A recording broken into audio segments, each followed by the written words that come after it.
Kyle Larson gets DQ'd, but it sort of didn't matter. Corey Day using that old Mopar again, a bounty at the Knoxville Nationals, the first confirmed All-Star dates, and more today. Let's go.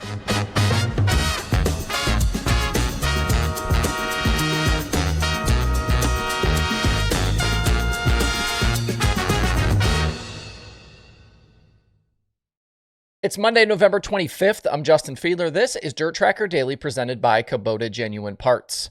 If you're a Kubota owner now or you plan to be in the future, then you're going to need the myKubota app. It's an essential tool for managing your equipment efficiently and effectively.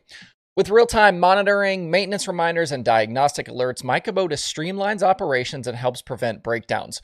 You can also access helpful Kubota resources such as maintenance schedules and manuals, investigate fault codes, get help with step-by-step guides, and watch video resources to get the most out of your Kubota machine. And if you need parts or service, you can quickly locate the nearest dealer to your current location. It doesn't matter whether you're doing construction, you run a big agricultural operation, or use Kubota machines around your home, take control of your equipment and streamline your workflow today with myKubota.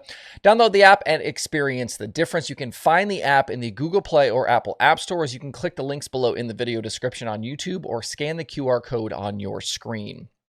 It was a wild day at Merced on Sunday. USAC midgets on hand for a doubleheader. The track had to postpone Saturday because the surface was just too soggy, so you knew that Sunday would likely be a cowboy-up racetrack with lots of character. And that's exactly what we got. The early sprint car qualifying session saw Aiden Saunders go for a big ride, and then Cody Spencer had one of the wilder saves you'll see. Well, actually, maybe it wasn't a save. He got into the turn one berm, pirouetted through the air. He somehow landed right side up, kept the car running, and then just decided to keep driving. It's not often you see someone basically crash, but then just keep digging anyway. As they say, when in doubt, throttle out. He was able to put a respectable qualifying time on the board, even with a race car that was likely at least a little bit bent. Both Kyle Larson and Tyler Courtney were in Pulse Silver prepared sprint cars for that 360 portion of the day, and both participated in qualifying, but apparently afterwards, both were light at the scales and DQ'd.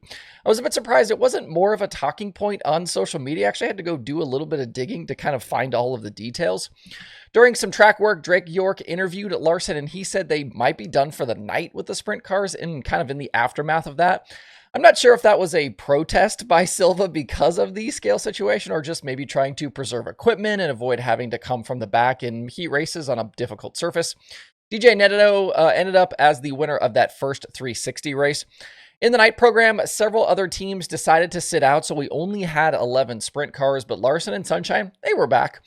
They won the two heat races, and Larson dominated the feature with Sunshine ending up third.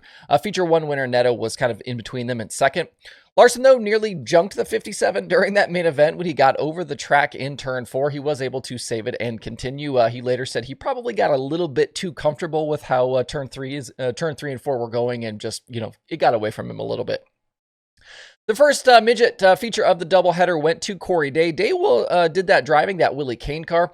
He drove around Carson Macedo Lake to pick up his first USAC midget victory in over 3 years. When Day won a prelim night at the Chili Bowl, we talked then about how he did it with a nearly 20-year-old Mopar engine under the hood. And in case you were curious, that same Mopar piece still under the hood of that 4 car. My favorite replies to that show from back in January were how that engine has obviously been rebuilt. And yes, nobody is running an engine from 20 years ago with no work and maintenance along the way. So we'll just save those same trolls the time commenting about it today. Behind Corey Day, Macedo and Buddy Kofoid were on the podium with Kyle Larson hard charging from 14th to 4th. In the race for the midget title, Cannon McIntosh again ahead of Days and Pursley. This was the 4th straight race that ended that way. What was 87 points before California was now just 48 between them. And then in the back end of that, 2 for Logan Seavey on the pole. He led the first 13 before Larson got around him after a restart. Young Money went the distance from there, topping Kofoid and Seavey. Larson's win in the midget meant a sweep for him of the night shows. Maybe he should have jumped in a lightning sprint as well. He could have won that race too.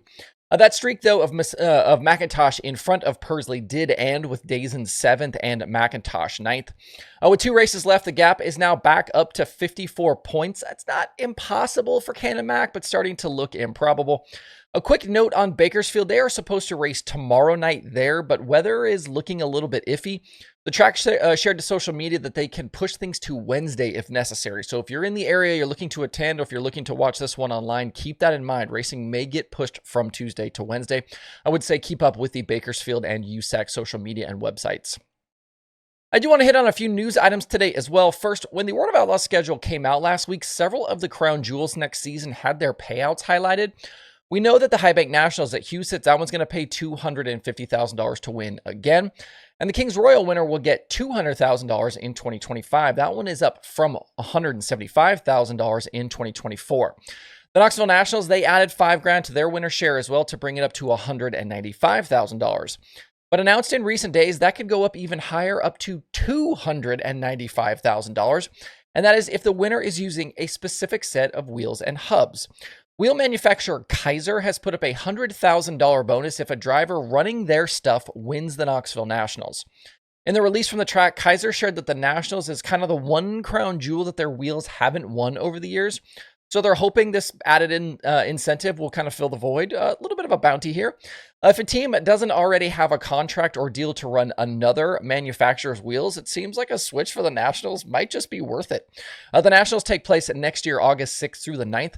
Knoxville also announced in recent weeks that their weekly purse will rise to $41,000 total next year. All sprint car races are $6,000 to win and $1,000 to start now. Very good purses weekly at Knoxville. Over to the return of the All-Star Circuit of Champions name. We don't have a schedule yet for next year, but I believe we have our first two confirmed dates. Michaels Mercer Raceway in Pennsylvania shared their sprint car schedule for next year, and it includes stops for the All-Stars on June 28th and September 6th. Both of those are $5,000 to win. Ohio promoter Rich Farmer is running this new iteration of the All-Stars, and besides races in Ohio, these are likely not the last Pennsylvania dates that we will hear about.